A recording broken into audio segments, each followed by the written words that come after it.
Hello students, हम लोग पिछले वीडियो में जो सेंटेंसेस टाइप है उसके विषय में लेक्चर जो फर्स्ट है उसमें हम लोग पढ़े थे कि जो सेंटेंसेस के प्रकार होते हैं वो कितने होते हैं, जिसमें हम लोग पढ़ लिए थे कि जो असर्टिव सेंटेंसेस होता है उसके दो पार्ट्स हो जाते हैं, अफर्मेटिव और नेगेटिव।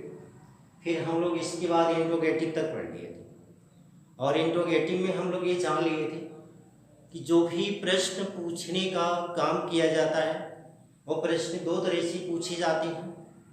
एक जो प्रश्न पूछने का मैनर होता है वह हेल्पिंग वर्ब के द्वारा पूछा जाता है। दूसरा जो प्रश्न पूछने का मैनर है वो डब्ल्यू वर्ड या क्वेश्चन वर्ड के द्वारा पूछा जाता है।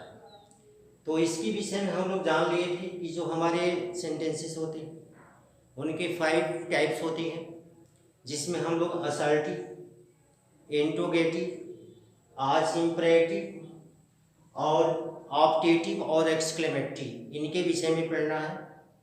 तो आज हम लोग जानेंगे कि इम्परेटिव जो सेंटेंस होते हैं, सेंटेंसेस को कैसे पहचानेंगे कि ये इम्परेटिव ही है और इम्परेटिव क्यों होता है, इसमें कौन सी बात होती है जो इसको इम्परेटिव बनाती है। तो हम लोग आज इसी का स्टडी करेंगे, अध्ययन करेंगे। तो पहला है कि इम्परेटिव सेंटेंसेस, इसका मतलब ही होता है कि आज्ञावाचक वाक्य, यानी जहाँ आज्ञा की बात होती है। इसकी डेफिनेशन जानेंगे तो स्पष्ट हो जाएगा।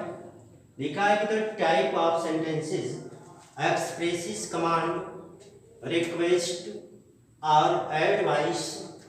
In such sentences the subject you is generally hidden or understood. इस प्रकार के जो सेंटेंसेस होते हैं, यानी जिसमें इस प्रकार के सेंटेंसों के द्वारा आज्ञा, प्रार्थना, परामर्श को प्रकट करते हैं ये सेंटेंसेस, इसमें जो कर्ता होता है वो यू प्राय लुप्त होता है, छिपा रहता है। और कह रहे कि ये वाक्य या तो क्रिया से आरंभ होते हैं या आदेशात्मक, प्रार्थनात्मक एवं सलाहवाची शब्दों से आरंभ होते हैं। यानी ये जो वाक्य होते हैं इसमें इतनी चीजें पाई जाती हैं।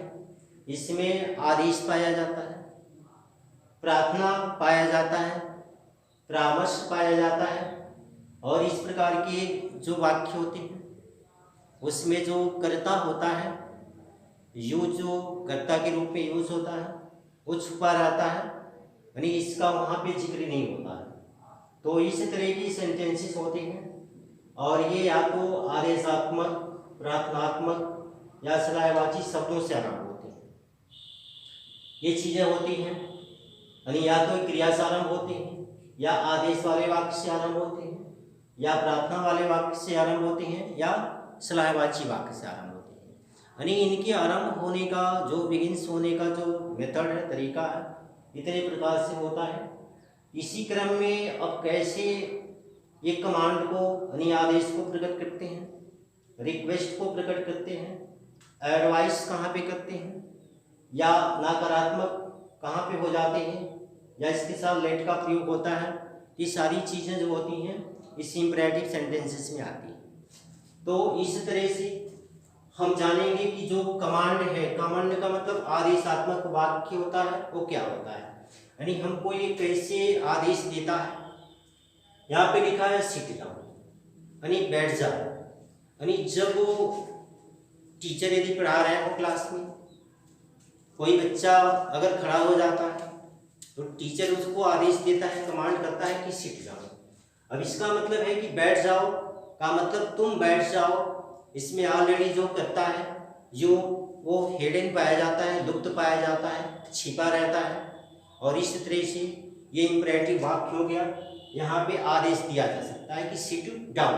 अब इसका मतलब ये हुआ कि बैठने के लिए आदेशित किया जा रहा है कि तुम बैठ जाओ। फिर यह है कि रीड दिस बुक। अब वो जैसे टीचर स्टूडेंट से कह रही है कि रीड दिस बुक या रीड दिस पोयम, तो इस तरह से वो आदेश हो गया कि तुम इस किताब को पढ़ो। तो अब यहाँ पे टीचर का एक कमांड हो गया स्टूडेंट्स को।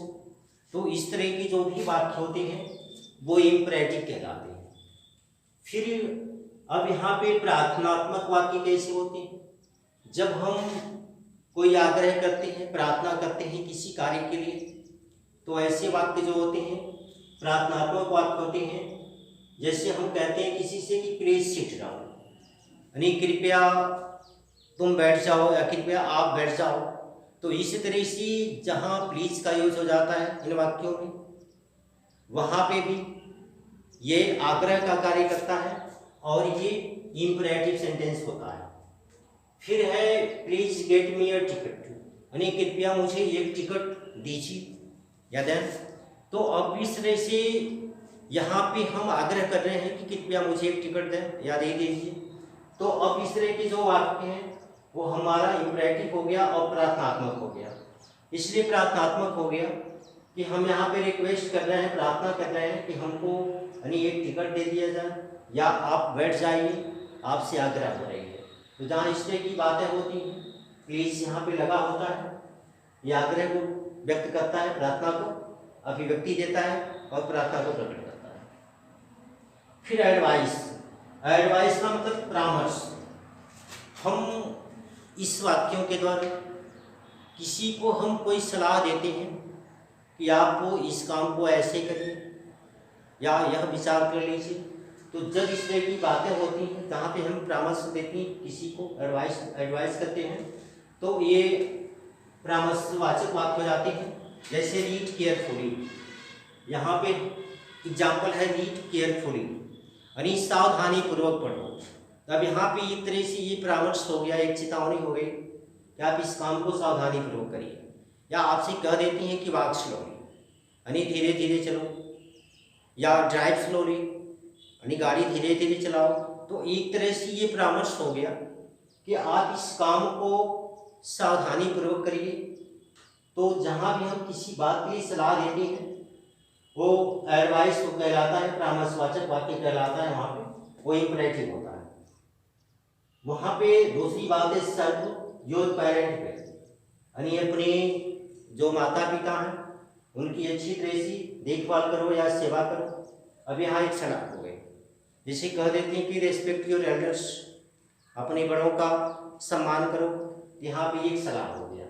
तो ये सारी चीज़ें जब आएंगी, आदेश आ गया, प्रार्थना आ गया, परामर्श आ गया, ये सारी जो चीज़ें होती हैं इम्परेटिव सेंटेंसेस में होती हैं। इसके साथ साथ नेगेटिव भी इसका होता है। जैसे नेवर टेल अ लाई, रे कि नेवर टेल अ लाई, कभी झूठ मत बोलो। तो कभी झूठ मत बोलो, इसमें भी एक तरह से सलाह ही है।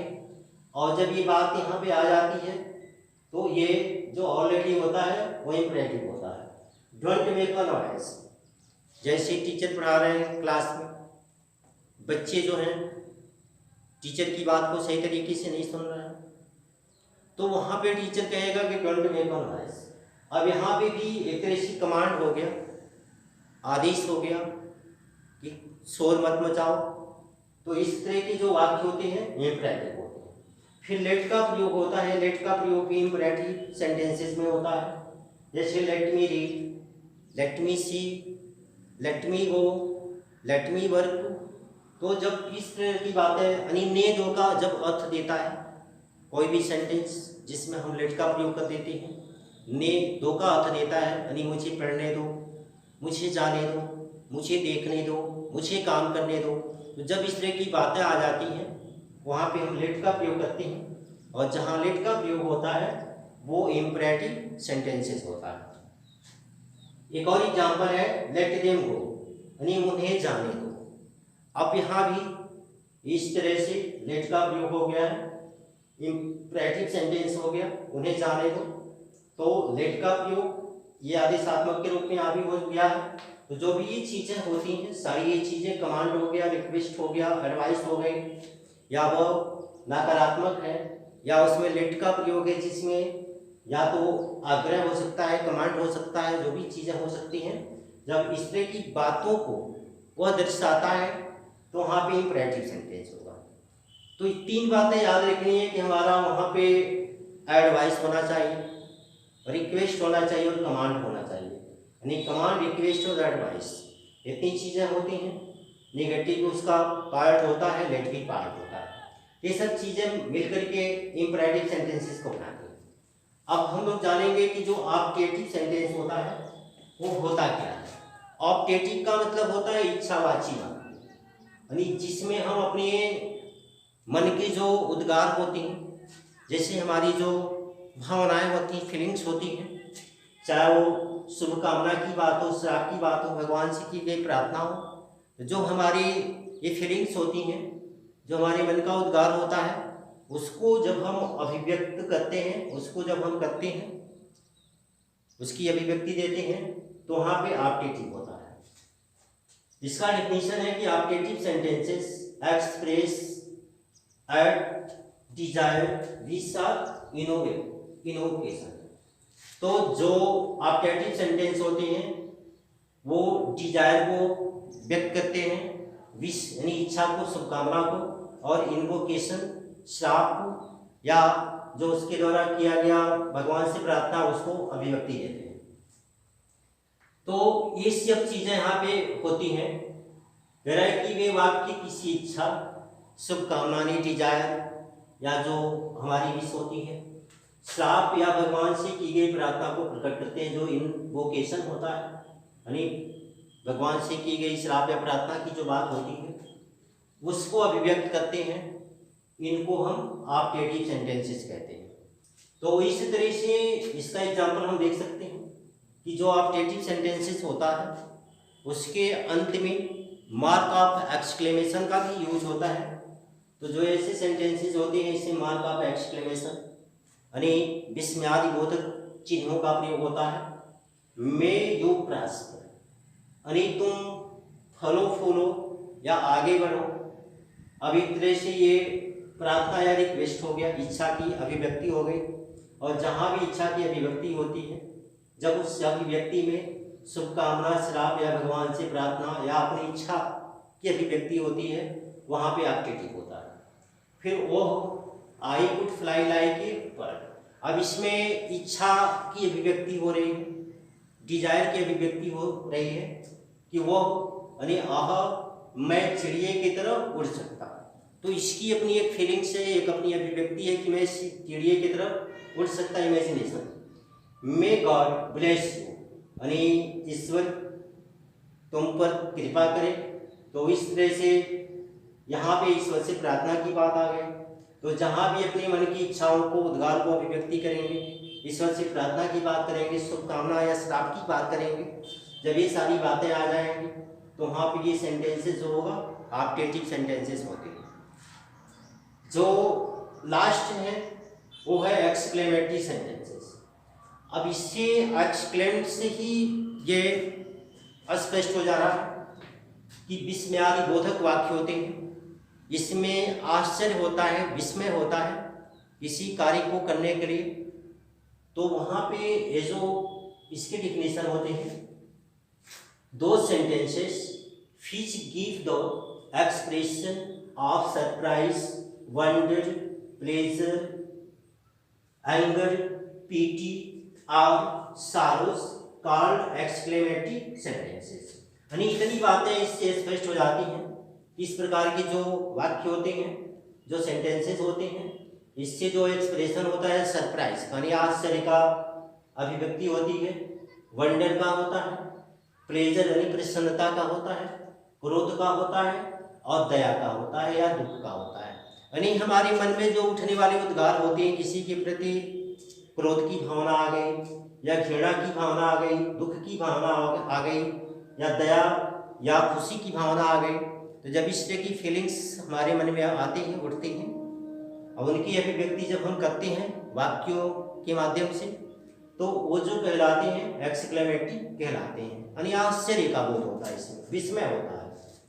जैसे कि है व्हाट एन आइडिया यानी कितना बढ़िया विचार है या कितना अच्छी सूझ है, समझ है।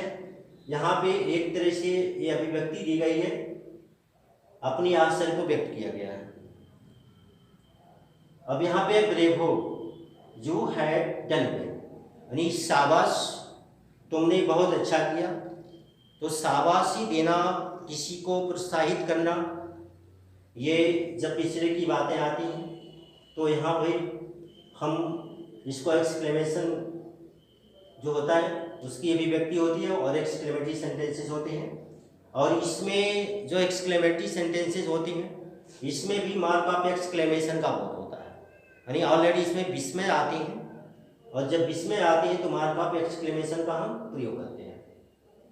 जैसे कि बच्चे मैच खेलते हैं तो कहते हैं कि वाह वाह मैं जीत गया। जैसे कहते हैं कि hip hip hurray we won the match, तो hurray we won the match. अब हुर्रे शब्द आ गया या ओ आ गया, इस तरह के शब्द अगर आ जाते हैं, ब्रेवो आ गया, आहा आ गया, तो जब ऐसे शब्द आते हैं, एलास आ गया, तो जब इस तरह के शब्द आते हैं इनमें, तो ये एक्सक्लेमेटरी सेंटेंसेस कहलाते हैं।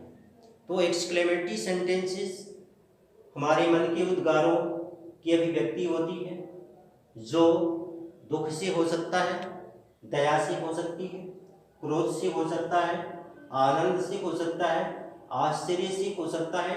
ये सब चीज़ें एक्सप्रेस होती हैं, यानी अभिव्यक्ति होती हैं, और इस तरह से इस प्रकार के जो सेंटेंसेस होते हैं वो जो होते हैं एक्सक्लेमेटरी सेंटेंस कहलाते हैं। तो इस तरह से हम लोग जान लिए कि जो हमारे सेंटेंसेस होते हैं उनके जो टाइप्स होते हैं वो 5 होते हैं। असर्टिव होता है, इंट्रोगेटिव होता है, ऑप्टेटिव होता है, और उसके बाद होता है इम्परेटिव होता है और एक्सक्लेमेटिव होता है। तो ये कैसे इनकी हम पहचान करेंगे या इनका प्रयोग कहाँ पे किया जाता है, क्यों किया जाता है, इसकी जानकारी हम लोग कर लिए हैं। अब अगले वीडियोज़ में हम लोग जो दूसरी इसकी आगे कोर्स में है उसको हम लोग पढ़ेंगे। थैंक्स।